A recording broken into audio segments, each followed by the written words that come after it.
رسول اللہ کے بعد جو خلافت کا سلسلہ جاری ہوا ہے، اب ہم ان ایپیسوڈز کے ذریعے سے خلافت راشدہ کے بارے میں انشاءاللہ علم حاصل کریں گے۔ اسلام کے پہلے خلیفہ ابو بکر صدیق رضی اللہ تعالیٰ عنہ، آپ کا نام عبداللہ بن ابو قحافہ بن عامر بن عمرو بن کعب بن سعد بن تمیم بن مرہ بن کعب بن لوئی بن غالب بن فہر بن مالک بن نصر بن کنانہ ہے۔ آپ کی والدہ کا نام سلمہ بنت صخر بن کعب بن سعد ہے۔ یہ ابو قحافہ کی چچازاد بہن تھیں اور ام الخیر کے نام سے مشہور تھیں۔ آپ کے والد ابو قحافہ کا نام عثمان ہے۔ آپ کو زمانہ جاہلیت میں عبد الکعبہ کہا جاتا تھا۔ نبی اکرم نے آپ کا نام عبداللہ رکھا تھا۔ ابو بکر صدیق رضی اللہ تعالیٰ عنہ سب سے پہلے نبی اکرم پر ایمان لائے۔ جس شخص نے سب سے پہلے نبی اکرم کے ساتھ نماز پڑھی وہ ابو بکر صدیق تھے۔ نبی اکرم کی اجازت کے بغیر ابو بکر صدیق نے کبھی رسول اللہ کا ساتھ نہیں چھوڑا۔ آپ نے اپنے اہل و عیال کو چھوڑ کر اللہ اور رسول کی محبت میں ہجرت کی، غار میں رسول اللہ کا ساتھ دیا، لڑائیوں میں آپ کے ساتھ رہے۔ جنگ بدر میں نبی اکرم نے ابو بکر صدیق اور حضرت علی سے فرمایا کہ تم میں سے ایک کے ساتھ جبرائیل ہیں اور دوسرے کے ساتھ میکائیل۔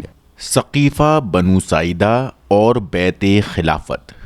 ثقیفہ بنو ساعدہ میں انصار کے جمع ہونے اور بغیر مہاجرین کے مشورے سے کسی امیر یا خلیفہ کے انتخاب کی نسبت بات چیت کرنے کی خبر پہنچی۔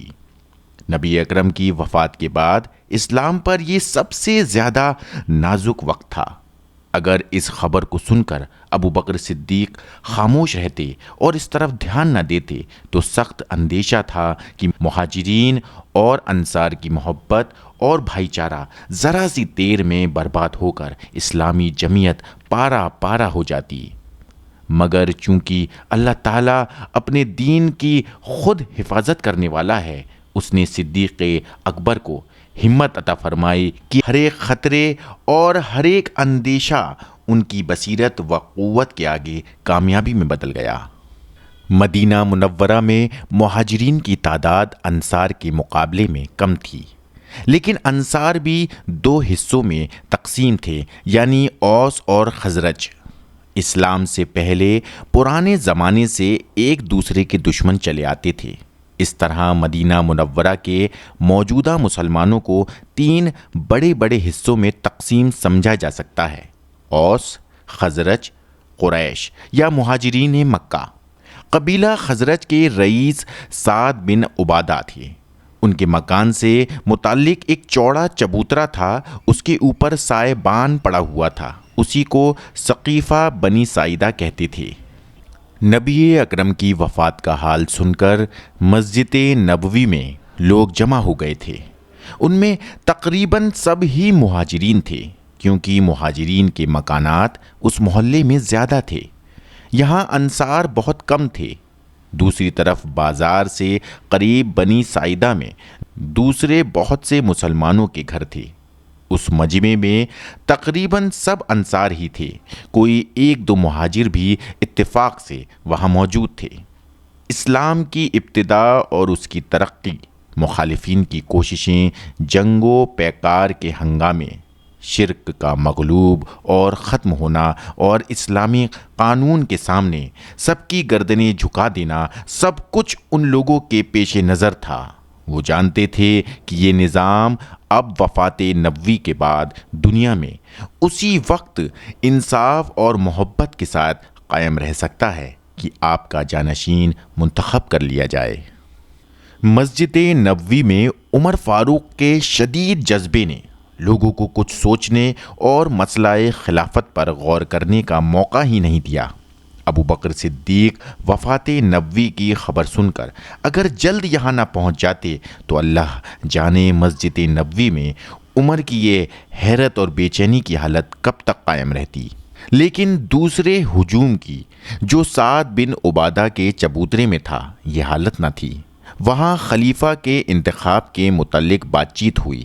قبیلہ خزرج تعداد میں اور مال اور دولت میں انصار کے دوسرے قبیلہ اوس سے زیادہ تھے، لہٰذا اس گروہ کی بات چیت اور اظہار خیالات کا نتیجہ یہ تھا کہ سعد بن عبادہ کو خلیفہ یعنی جانشین رسول اللہ صلی اللہ علیہ وسلم تسلیم کیا جائے۔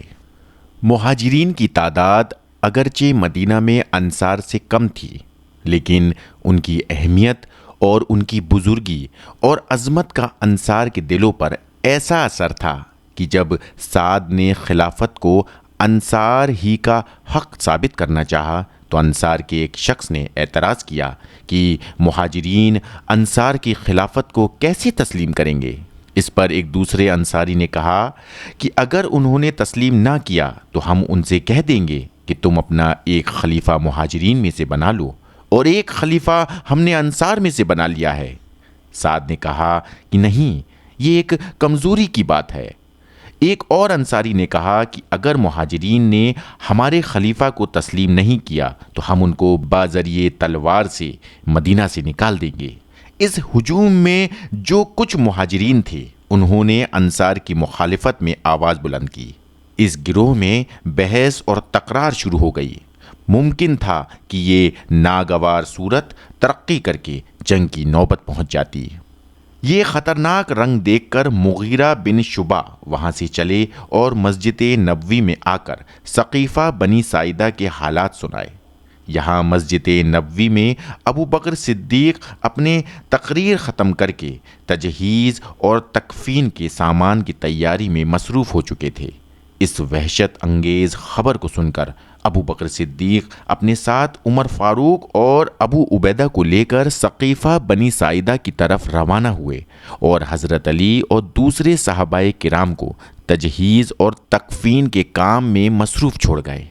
اگر اس وقت ابو بکر صدیق ذرا بھی دیر کرتے تو اللہ جانے کیسے کیسے خطرات پیدا ہو جاتے۔ ابو بکر صدیق نے فرمایا، پہلے مہاجرین امیر ہوں گے اور انصار وزیر ہوں گے۔ آپ کی بات سن کر حباب بن المنذر الجموح نے فرمایا، مناسب یہ معلوم ہوتا ہے کہ ایک امیر ہم میں سے ہوں اور ایک تم میں سے۔ عمر فاروق نے حباب انصاری کو جواب دیا کہ تم کو خوب یاد ہوگا کہ نبی اکرم نے مہاجرین کو وصیت کی ہے کہ انصار کے ساتھ نیک سلوک کرنا، انصار کو وصیت نہیں کی کہ مہاجرین کے ساتھ رعایت کا برتاؤ کرنا۔ یہ اس بات کی دلیل ہے کہ حکومت اور خلافت مہاجرین میں رہے گی۔ حباب بن المنذر نے فوراً عمر فاروق کی بات کو کاٹ کر خود کچھ فرمانے لگے۔ نتیجہ یہ ہوا کہ عمر فاروق اور حباب دونوں زور زور سے باتیں کرنے لگے۔ ابو عبیدہ نے دونوں کو روکنے اور خاموش کرنے کی کوشش کی۔ اتنے میں بشیر بن النعمان بن کعب بن الخزرج انصاری کھڑے ہوئے اور انہوں نے فرمایا کہ نبی اکرم بے شک قبیلہ قریش سے تھے، لہٰذا ان کی قوم یعنی قریش کے لوگ ہی خلافت کے زیادہ حقدار ہیں۔ ہم لوگوں نے بے شک دین اسلام کی مدد کی اور ہم سابق الایمان ہیں، لیکن ہمارا اسلام لانا اور رسول اللہ کی مدد کے لیے تیار ہو جانا محض اس لیے تھا کہ اللہ تعالیٰ ہم سے راضی ہو جائے۔ اس کا بدلہ ہم دنیا میں نہیں چاہتے اور نہ ہی ہم خلافت کے معاملے میں مہاجرین سے کوئی جھگڑا کرنا پسند کرتے ہیں۔ اور سبھی یاد رکھیں کہ نبی اکرم نے فرمایا کہ الائمۃ من قریش، امام قریش میں سے ہوں گے۔ یہ سن کر تمام مجمع پر سکون اور خاموشی طاری ہو گئی اور خلافت کے متعلق مہاجرین اور انصار کا جھگڑا دور ہو گیا۔ ابو بکر صدیق نے فرمایا کہ یہ عمر اور ابو عبیدہ موجود ہیں، تم ان دونوں میں سے ایک کو پسند کر لو۔ ابو عبیدہ اور عمر نے کہا کہ نہیں، ابو بکر صدیق مہاجرین میں سب سے افضل ہیں، یہ غار میں رسول اللہ کے رفیق تھے، نماز کی امامت کرانے میں رسول اللہ نے ان کو قائم مقام بنایا، حالانکہ نماز دین کے فرائض میں سب سے افضل ہے۔ عمر فاروق نے ابو بکر صدیق کے ہاتھ پر بیعت کی اور ان کے بعد ابو عبیدہ اور بشیر بن سعد انصاری نے بیعت کی۔ پھر تو یہ کیفیت پیدا ہو گئی کہ چاروں طرف سے لوگ بیعت کے لیے ٹوٹ پڑے۔ یہ خبر باہر پہنچی اور لوگ سنتے ہی دوڑ پڑے۔ غرض تمام مہاجرین اور انصار نے ابو بکر صدیق کے ہاتھ پر بغیر اختلاف کے متحد طور پر بیعت کر لی۔ انصار میں سے صرف سعد بن عبادہ نے اور مہاجرین میں ان لوگوں نے جو تجہیز اور تکفین کے کام میں مصروف تھے اس وقت ثقیفہ بنو ساعدہ میں بیعت نہیں کی۔ سعد نے تھوڑی دیر بعد اسی دن ابو بکر صدیق کے ہاتھ پر بیعت کر لی۔ حضرت علی، زبیر اور طلحہ نے مہاجرین میں سے 40 دن تک محض اس شکایت کی بنا پر بیعت نہیں کی کہ ثقیفہ بنو ساعدہ کی بیعت میں ہم کو کیوں مشورے میں شریک نہیں کیا گیا۔ حضرت علی ایک دن ابو بکر صدیق کے پاس آئے اور کہا کہ میں آپ کی فضیلت اور خلافت کے مستحق ہونے کا انکار نہیں کرتا ہوں، لیکن شکایت یہ ہے کہ ہم رسول اللہ کے قریبی رشتہ دار ہیں۔ آپ نے ثقیفہ بنو ساعدہ میں ہم سے مشورہ کیے بغیر کیوں لوگوں سے بیعت لی؟ آپ اگر ہم کو بھی وہاں بلوا لیتے تو ہم بھی سب سے پہلے آپ کے ہاتھ پر بیعت کرتے۔ ابو بکر صدیق نے فرمایا کہ رسول اللہ کے رشتہ داروں کے ساتھ سلوک کرنا مجھ کو اپنے رشتہ داروں کے ساتھ سلوک کرنے سے زیادہ عزیز اور محبوب ہے۔ میں ثقیفہ میں بیعت لینے کی غرض سے نہیں گیا تھا، بلکہ مہاجرین اور انصار کے جھگڑے کو روکنا ضروری تھا۔ دونوں فریق لڑنے اور مرنے مارنے پر تیار تھے۔ میں نے خود اپنی بیعت کی درخواست نہیں کی، بلکہ یہ حاضرین نے خود میرے ہاتھ پر بیعت کی۔ اگر اس وقت میں بیعت لینے کو تیار نہیں ہوتا تو اس خطرے کے دوبارہ ظاہر ہونے کا پکا ڈر تھا۔ آپ جب کی تجہیز اور تکفین کے کام میں مصروف تھے تو میں اس عجلت میں آپ کو کیسے وہاں سے بلوا سکتا تھا؟ حضرت علی نے یہ باتیں سن کر فوراً شکایت واپس لی اور اگلے دن مسجد نبوی میں سب کے سامنے ابو بکر صدیق کے ہاتھ پر بیعت کی۔ بیعت ثقیفہ سے واپس آ کر اگلے دن تجہیز اور تکفین نبی اکرم سے فارغ ہو کر مسجد نبوی میں ابو بکر صدیق نے منبر پر بیٹھ کر بیعت عام لی۔ اس کے بعد کھڑے ہو کر خطبہ ارشاد فرمایا اور حمد اور ثنا کے بعد لوگوں سے مخاطب ہو کر کہا، میں تمہارا سردار بنایا گیا ہوں، حالانکہ میں تم سے بہتر نہیں ہوں۔ اگر میں نیک کام کروں تو تمہارا فرض ہے کہ میری مدد کرو، اور اگر میں کوئی غلط راستہ اختیار کروں تو فرض ہے کہ تم مجھ کو سیدھے راستے پر قائم کرو۔ نیکی اور نیک گوئی امانت ہے اور دھوکہ گوئی خیانت۔ تم میں جو کمزور ہے وہ میرے نزدیک طاقتور ہے جب تک کہ میں اس کا حق ادا نہ دلوا دوں، اور تم میں جو طاقتور ہے وہ میرے نزدیک کمزور ہے جب تک کہ میں اس سے اس کا حق نہ لے لوں۔ تم لوگ جہاد کو نہ چھوڑنا، جب کوئی قوم جہاد کو چھوڑ دیتی ہے تو وہ ذلیل ہو جاتی ہے۔